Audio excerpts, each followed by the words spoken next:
எண் 6 பொழில் நிலா கே. அனைவருக்கும் வணக்கம். நான் ஏற்றுக்கொண்ட தலைப்பு அம்பேத்கர் ஐயாவின் வாழ்க்கை வரலாறு.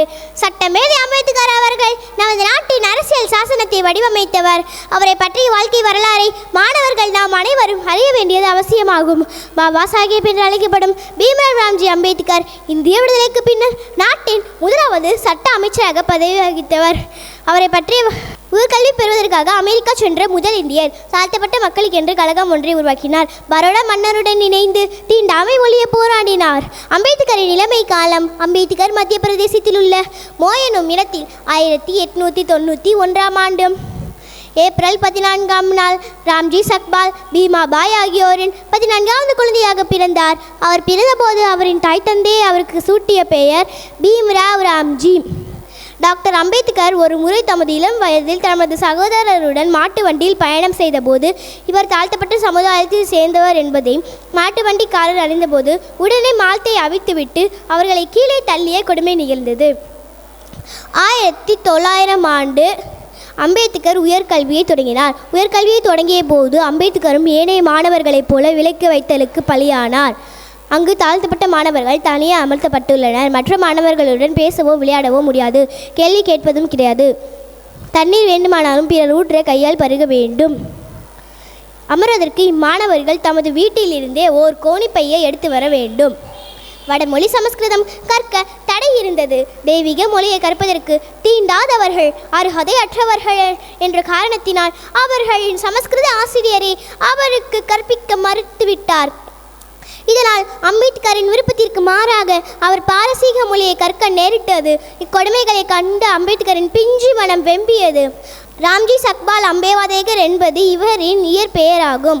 அம்பேவாதேகர் என்பது இவரின் சொந்த ஊரின் நினைவாக வழங்கப்படும் குடும்ப பெயராகும்.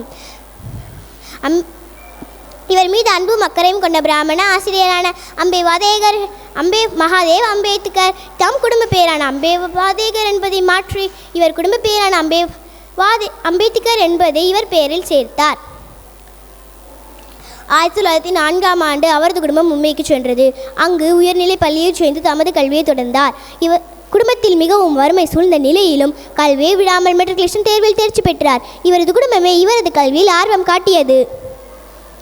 1907ஆம் ஆண்டு மெட்ரிகுலேஷன் படிப்பை முடித்தார். மெட்ரிகுலேஷன் படிப்பை முடித்த பிறகு அடுத்த மேற்படிப்பிற்கு பரோடா மன்னரிடம் உதவி கேட்டு விண்ணப்பித்தார். இவரின் வேண்டுகோளை ஏற்று பரோடா மன்னர் மாதம் 25 ரூபாய் வழங்க உத்தரவிட்டார். மன்னர் தரும் 25 ரூபாயை வைத்துக்கொண்டு அடுத்த மேற்படிப்பை தொடங்கினார் அம்பேத்கர். மேற்படிப்பு முடிந்த பிறகு குடும்பத்தின் சுமையை ஏற்பதற்காக சிறிது காலம் பரோடா மன்னரின் அரண்மனையில் படைகளுக்கு தலைவராக வேலைக்கு சேர்ந்தார். அங்கு அம்பேத்கருக்கு சாதி ரீதியாக பாகுபாடு காட்டப்பட்டது. அவருக்கு கீழ் வேலை செய்பவர்கள் அவருக்கு மரியாதை இல்லாமல் நடந்து கொண்டனர். இதனால் மனம் வேதனையடைந்த அம்பேத்கர் மன்னரிடம் முறையிட்டார். அம்பேத்கரின் நிலையை கண்டு வேதனையடைந்த பரோடா மன்னர் மிகச்சிறந்த கல்வியாளரான அம்பேத்கரை அமெரிக்காவில் உள்ள கொலம்பியா பல்கலைக்கழகத்தில் சேர்ந்து MA பயில ஏற்பாடு செய்தார். 1913ஆம் ஆண்டு ஜூன் 4ஆம் நாள் அம்பேத்கர் அமெரிக்கா சென்றார். அங்கு கொலம்பியா பல்கலைக்கழகத்தில் சேர்ந்து அரசியல், தத்துவம், பொருளாதாரம் மற்றும் சமூகவியல் ஆகிய பாடங்களை படித்தார். அங்கு அவர் 1915ஆம் ஆண்டு பண்டே இந்தியாவின் வாணிகம் என்கிற தலைப்பில் முதுகலை பட்டம் பெற்றார். இந்திய தேசிய பங்கு விகிதம் ஒரு வரலாற்று பகுப்பாய்வு என்கிற தலைப்பில் ஒரு ஆய்வுக் கட்டுரை வெளியிட்டார். இந்த ஆய்வுக்கு கொலம்பியா பல்கலைக்கழகம் அவருக்கு டாக்டர் பட்டம் வழங்கியது. 1918ஆம் ஆண்டு பம்பாயில் உள்ள சைடனம் கல்லூரி சேர்ந்து பேராசிரியர் பதவியை பெற்றார். அங்கு இருந்த அம்பேத்கர் சாதி ரீதியான நிலையிலும் சிறிதும் மாற்றமில்லை. ஆசிரியர்களுக்கான அறையில் பானையில் உள்ள நீரை பருகுவதற்கு அவருடன் பணிபுரியும் ஆசிரியர்களால் அனுமதிக்கப்படவில்லை. இதனால் மனமுடைந்த அவர் இப்பதவியை துறக்கின்றார். அம்பேத்கரால் உருவாக்கப்பட்ட அரசியல் அமைப்பு நவம்பர் 26, 1949ஆம் ஆண்டு மக்களவையில் ஏற்கப்பட்டது. 1951ஆம் ஆண்டு இவர் தம் பதவியை துறந்தார். அம்பேத்கர் நீரிழிவு நோயால் பாதிக்கப்பட்டிருந்தார். இதற்காக உட்கொண்ட மருந்துகளால் அவரது கண் பார்வை குறைந்தது.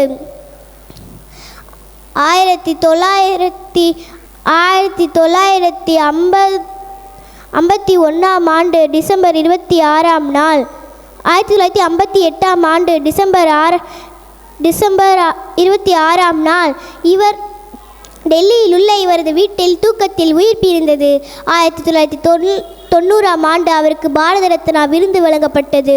அவரின் எண்ணம் ஈடேற அனைவரும் பாடுபட வேண்டும். இத்துடன் எனது உரையை முடிக்கிறேன். நன்றி.